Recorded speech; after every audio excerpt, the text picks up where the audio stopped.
Halo guys, kami dari kelompok 3. Kenalin, nama aku Agustina. Perkenalkan, nama saya Alivia. Kenalin, nama aku Elprina, biasa dipanggil El. Nama saya Fahaina Kristi, biasa dipanggil Kris. Nama saya Yusuf. Nama aku Sinta.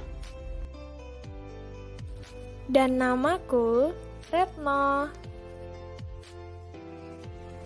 Di sini kami akan menjelaskan materi tentang anjak piutang. Sebelum kita melihat lebih jauh, yuk kita simak terlebih dahulu sejarah anjak piutang. Anjak piutang mulai dikenal ketika perusahaan manufaktur di Inggris berusaha menjual produknya ke Amerika pada tahun 1880.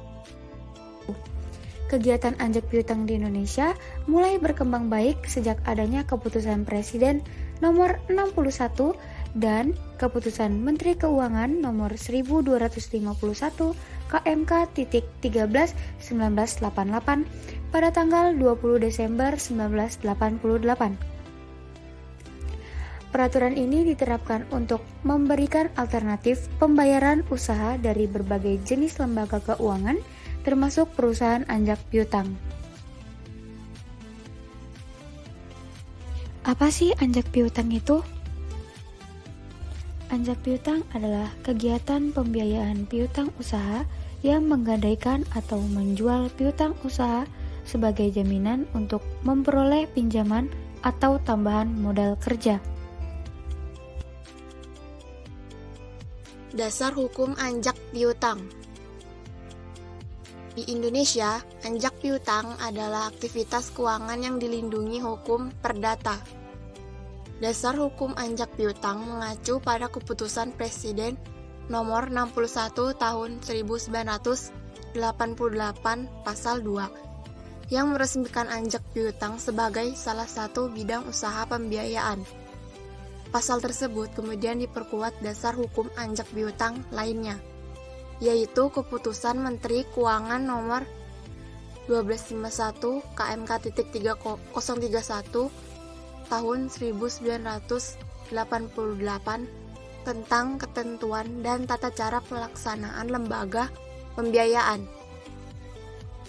Terus, apa sih manfaat anjak piutang itu?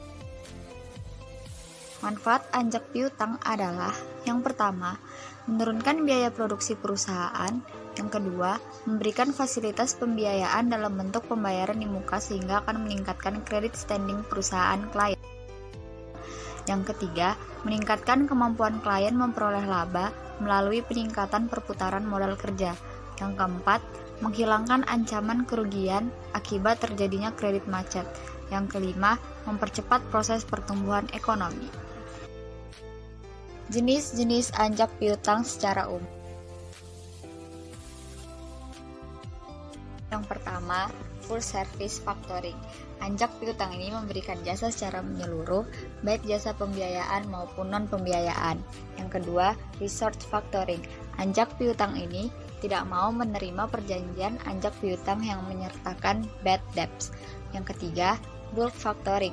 Anjak piutang ini hanya mengcover kegiatan pembayaran di muka atau DP dan penagihan periodik kepada debitur. Yang keempat, maturity factoring.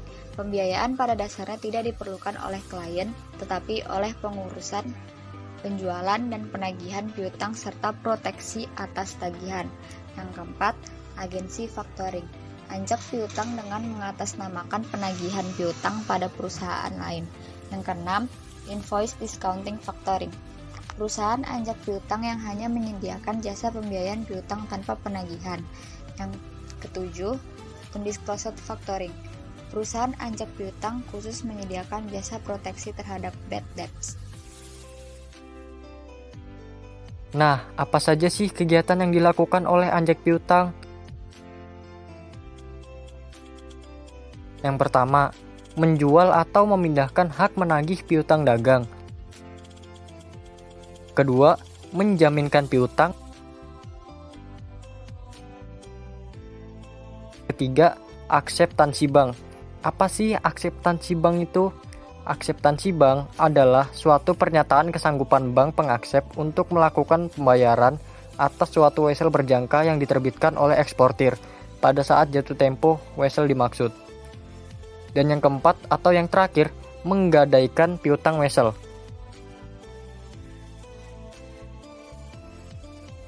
Lalu, siapa saja sih yang terlibat dalam kegiatan anjak piutang? Yang pertama, klien. Klien atau kreditur ini adalah pihak yang memiliki piutang dari pihak debitur dan menjual piutangnya ke perusahaan. Kedua, perusahaan factoring. Perusahaan ini adalah perusahaan yang membeli piutang atau mengambil ahli piutang. Ketiga, customer. Customer atau nasabah atau yang disebut debitur merupakan pihak yang memiliki utang kepada kreditur. Jaminan dalam kegiatan anjak piutang. Dalam transaksi anjak piutang, biasanya pihak klien selalu memberikan jaminan tentang piutang yang akan dijual kepada perusahaan. Jaminannya adalah klien tidak akan menjual ulang piutang tersebut, dan piutang yang dijual tersebut bebas dari sengketa. Apabila piutang yang dijual tidak dapat ditagih karena jaminan yang diberikan klien tidak benar, maka klienlah yang berkewajiban untuk menanggung kerugian dari perusahaan anjak piutang. Tujuan memberikan jaminan adalah untuk mengurangi resiko non-pembayaran oleh customer yang dibebankan pada perusahaan anjak piutang. Apakah kegiatan anjak piutang memiliki resiko? Jawabannya, iya. Kegiatan anjak piutang memiliki beberapa resiko yang penting dan wajib untuk kita ketahui. Yang pertama, adanya biaya tambahan sebagai pemakai servis anjak piutang. Kedua, anjak piutang dapat memunculkan resiko kredit macet. Dan yang ketiga, anjak piutang beresiko berlangsungnya pelanggaran kesepakatan kerjasama. Anjak piutang juga memiliki beberapa kelebihan. Yang pertama, menurunkan biaya produksi. Yang kedua, membantu meningkatkan sumber kredit, yakni dengan adanya fasilitas advance payment dari perusahaan. Yang ketiga, meningkatkan daya saing dari dunia usaha. Yang keempat, membantu peningkatan perolehan laba dari dunia usaha. Dan yang terakhir atau yang kelima, pengambil alihan risiko kerugian dunia usaha jika ternyata tagihan tidak bisa dicairkan.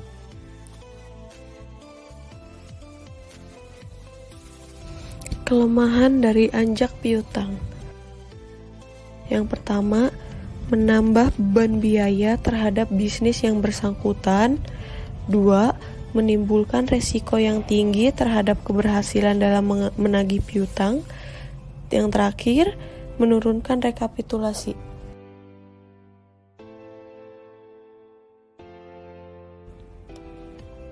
Apa sih perbedaan anjak piutang dengan kredit bank? Yang pertama, anjak piutang melibatkan 3 pihak, sedangkan pinjaman bank melibatkan 2 pihak. Yang kedua, anjak piutang bukanlah suatu pinjaman, melainkan pembelian suatu aset atau disebut piutang. Dan yang terakhir, penekanan anjak piutang adalah pada nilai piutang, bukan kelayakan kredit perusahaan.